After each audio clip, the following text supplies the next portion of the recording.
harvested two things today out of the yard. One is plantain, one is wild lettuce. I'm going to tincture the wild lettuce and dehydrate the plantain. With the wild lettuce, I have a quart jar, and I'll just take this wild lettuce and chop it up into little pieces and add it to this quart jar.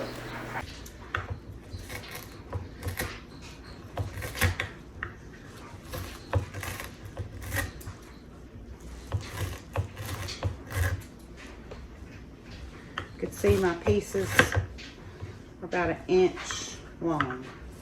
You could do them bigger or smaller, whatever.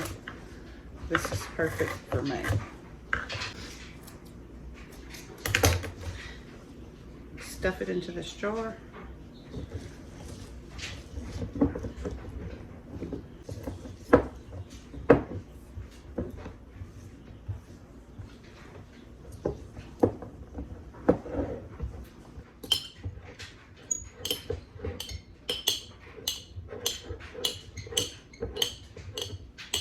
Got it in a jar, smashed down real good, and I'll cover it with vodka.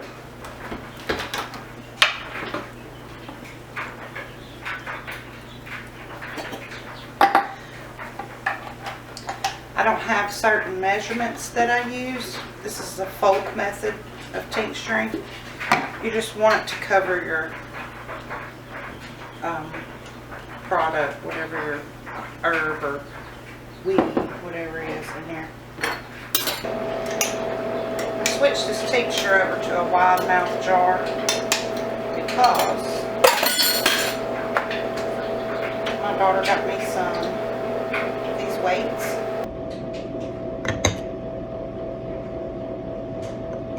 Pull these weights out, and that just kind of helps keep everything down below the vodka level.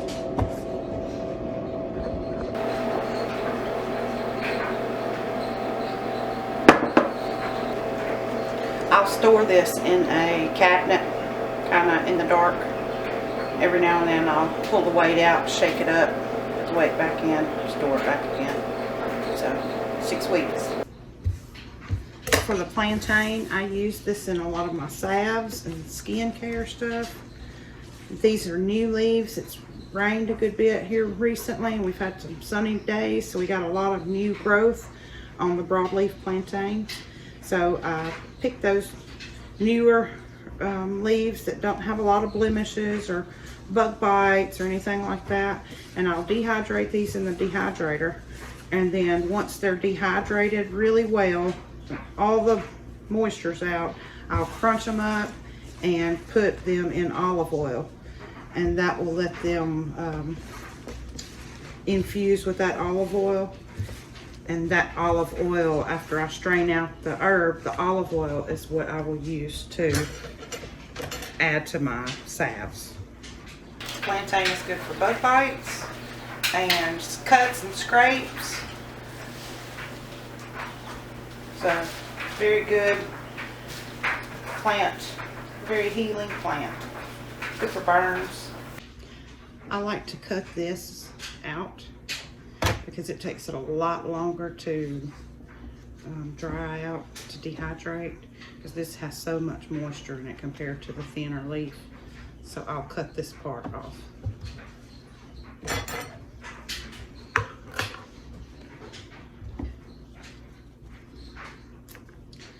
I'll just lay them flat on the dehydrator.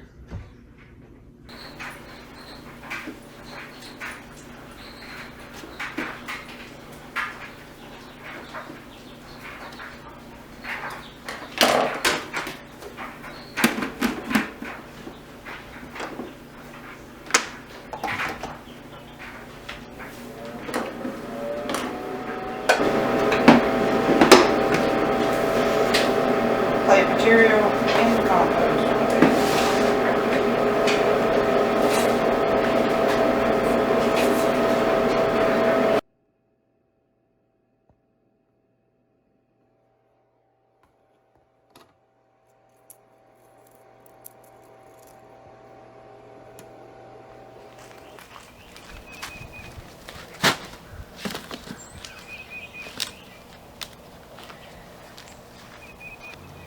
dug up these Passiflora incarnata, or passion flower vines from our backyard. I'm going to repot them because I don't want them growing where they were growing. So what I have here in the wheelbarrow is a load of compost, and I will mix with my compost a bag of topsoil.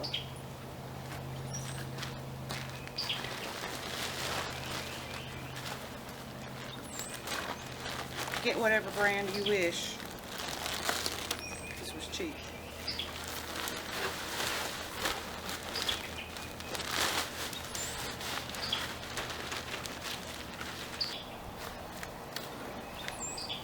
I'll stir this around.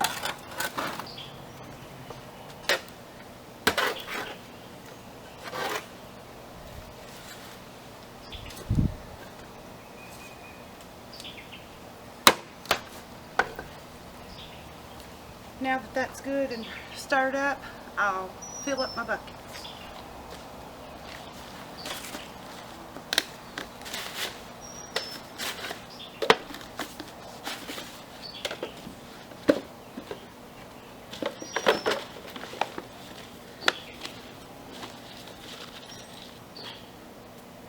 I fill them about 3/4 of the way full.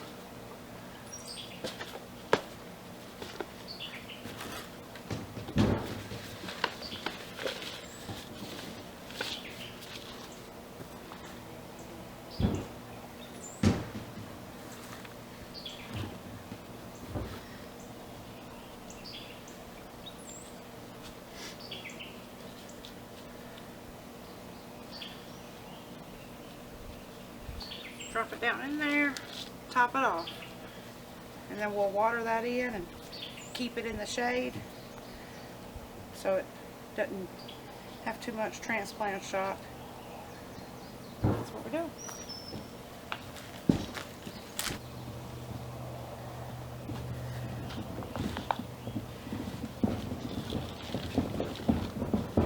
I overfilled this bucket a little.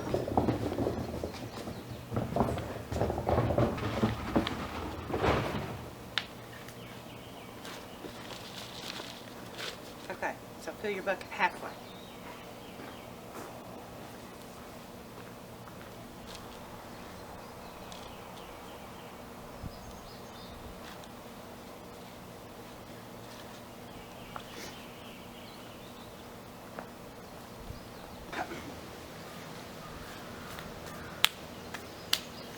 Some of my buckets have ants, so I'm not going to use those pots. I got some more over here. Let me grab another one.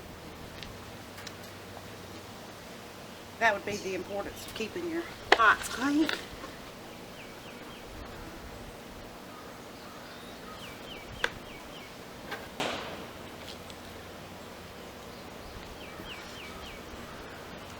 I'm just out here blowing stuff up.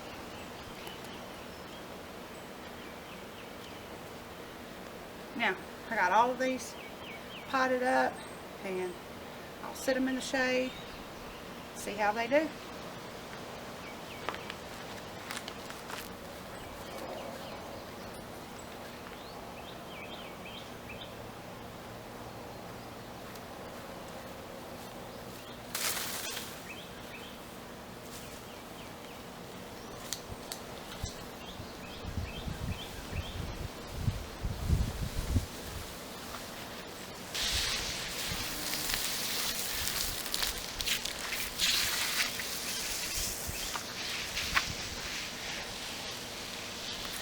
The hose water's hot. I'm going to make sure I don't put any hot hose water on them.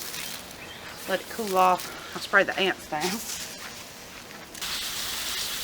When you're watering plants, you want to try not to spray the foliage, really. If it gets sprayed, it's okay, but this is out in the shade, so the sun's not going to do any damage to the leaves, the wet leaves.